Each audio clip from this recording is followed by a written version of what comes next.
Assalamualaikum warahmatullahi wabarakatuh. Hai anak-anakku sekalian, apa kabar kalian? Semoga tetap sehat dan semangat meskipun saat ini kita belajar dari rumah. Baik, pertemuan selanjutnya adalah sistem gerak pada hewan dan tumbuhan. Nah, pertemuan minggu lalu kita sudah membahas sistem gerak pada manusia. Maka pertemuan kita berikutnya adalah sistem gerak pada hewan dan tumbuhan. Kita bahas yang pertama, gerak pada hewan. Sistem gerak pada hewan terbagi menjadi 3. Yang pertama, gerak hewan di air. Kemudian yang kedua, gerak hewan di darat. Yang ketiga, gerak hewan di udara. Yang pertama, gerak hewan di air. Tentunya gerak hewan di air itu harus memiliki kerapatan air yang lebih besar dibandingkan udara, sehingga hewan lebih sulit bergerak di air daripada di udara. Kemudian ada gaya angkat air yang besar. Kemudian massa jenis hewannya yang kecil, artinya massa jenis hewan harus lebih kecil daripada massa jenis air. Kemudian bentuk hewan atau bentuk tubuh ikan yang berbeda-beda. Itu merupakan salah satu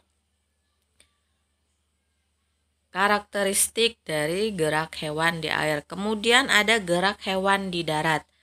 Gerak hewan di darat memiliki otot dan tulang yang kuat. Hal ini diperlukan untuk mengatasi inersia atau kenjerengan tubuh untuk diam dan untuk menyimpan energi pegas atau elastisitas untuk melakukan berbagai aktivitas ya, contohnya pada hewan kijang yang bergerak. Kemudian gerak hewan di udara. Nah, gerak hewan di udara ini pastinya contohnya kalian mengetahui, yaitu pada burung. Burung dapat terbang dengan stabil di udara dan melawan gravitasi bumi dikarenakan memiliki sayap. Nah, sayap burung tersusun atas kerangka yang kuat dan ringan serta otot yang kuat. Kemudian tulang dada yang kuat sehingga udara yang mengalir pada bagian atas sayap lebih cepat daripada bagian bawahnya. Nah, kemudian yang bentuk ikan yang berbeda tadi tentunya mempunyai fungsi yang berbeda. Di antaranya adalah gelembung renang.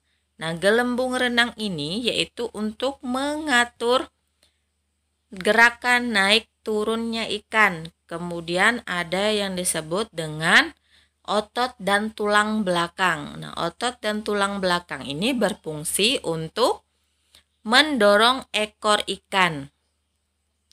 Kemudian ada juga sirip pasangan dan sirip tengah. Nah, kalau sirip pasangan ini artinya kanan kiri. Kalau sirip tengah ini berarti pada bagian punggung belakang ikan atau punggung ikan, itu namanya sirip tengah. Nah, berfungsi sebagai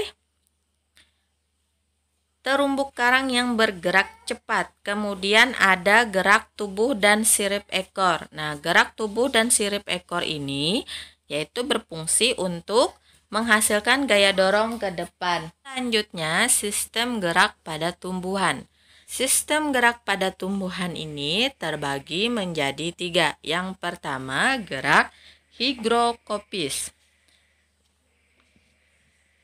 Gerak higrokopis adalah gerak yang disebabkan adanya perbedaan kadar air sehingga sel-selnya mengalami pengerutan yang tidak sama.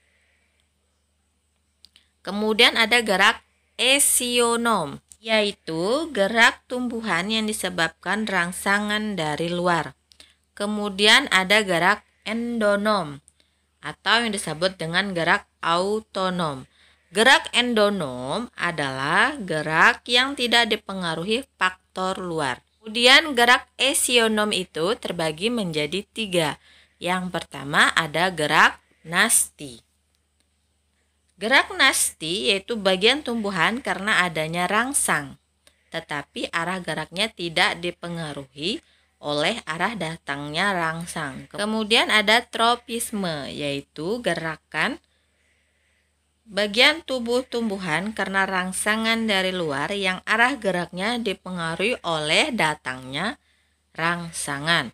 Kemudian ada gerak taksis. Gerak taksis yaitu gerak berpindahnya tempat atau sebagian atau seluruh tubuh tumbuhan yang dipengaruhi rangsangan dari luar. Nah, gerak nasti itu contohnya menutupnya daun putri malu.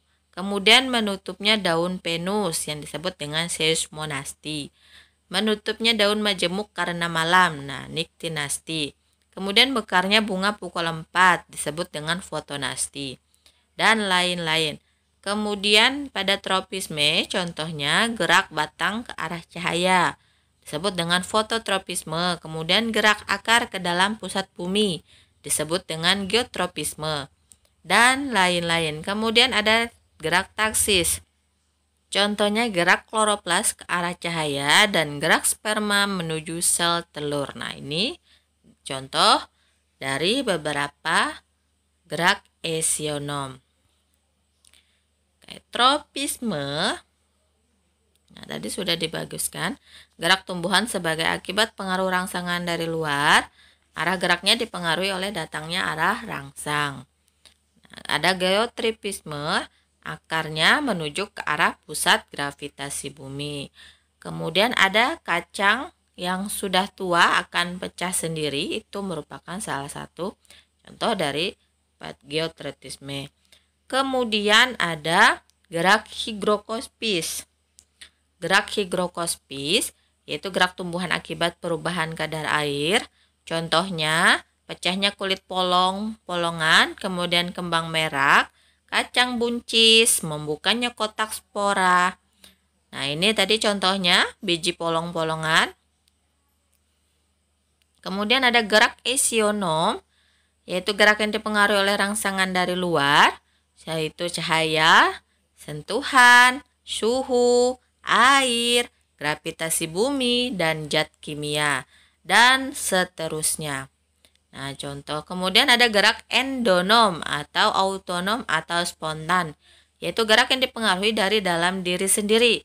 Nah, contohnya adalah protoplasma sel tanaman. Nah, mungkin tanaman ini sering kalian jumpai di kehidupan sehari-hari. Kemudian ada niktinasti, yaitu daun petai Cina yang menutup saat malam. Nah, ini kalau kita istilahnya itu adalah daun lantoro kalau bahasa sininya. Ini merupakan salah satu yang disebut dengan petai Cina. Bentuknya seperti petai tapi isinya tidak sebesar biji petai. Kemudian ada putri malu yang disebut dengan gerak nasti, yaitu akan menutup jika disentuh. Kemudian ada fotonasti, yaitu bunga pukul 4. Nah, pada pagi hari dia akan mengencup dan pada sore hari dia akan membuka. Kemudian ada tikmotropisme atau sentuhan. Nah, salur ada contohnya di situ adalah sulur tanaman. Nah, tanaman ini pun dapat kalian jumpai dalam kehidupan sehari-hari. Ini adalah tanaman sirih. Oke, kemudian ada nasti kompleks. Nah, nasti kompleks ini adalah stomata pada daun. Nah, ini berikut berupa susunan yang terdapat dalam batang daun. Kemudian ada fototropisme, yaitu daun akan menuju ke arah datangnya cahaya. Jadi, daun itu akan mengarah kemana cahaya itu datang. Misal dari utara, berarti datangnya bentuk daunnya ke arah utara. Kalau misal dari selatan, maka dia juga akan mengarah selatan. Artinya dia mengikuti datangnya sinar cahaya dari matahari. Kemudian Venus yang menangkap serangga. Nah, ini dia akan mengatup sendiri saat ada serangga singgah. Kemudian nasti, yaitu gerak bagian tubuh akibat pengaruh rangsangan dari luar. Nah, arah geraknya tidak dipengaruhi datangnya rangsang. Kemudian taksis, yaitu gerak pindah tempat yang dilakukan oleh organisme. Arah biasanya menjauhi atau mendekati datangnya rangsangan. Oke, see you next time. Sampai di sini pelajaran kita. Dan tetap like, comment, dan share video ini sebanyak-banyaknya. Kerjakan tugasnya dengan baik seperti biasa. Tulis nama, kelas, mapel, dan alamat kalian secara lengkap. Berikut soal-soal yang Ibu sudah siapkan.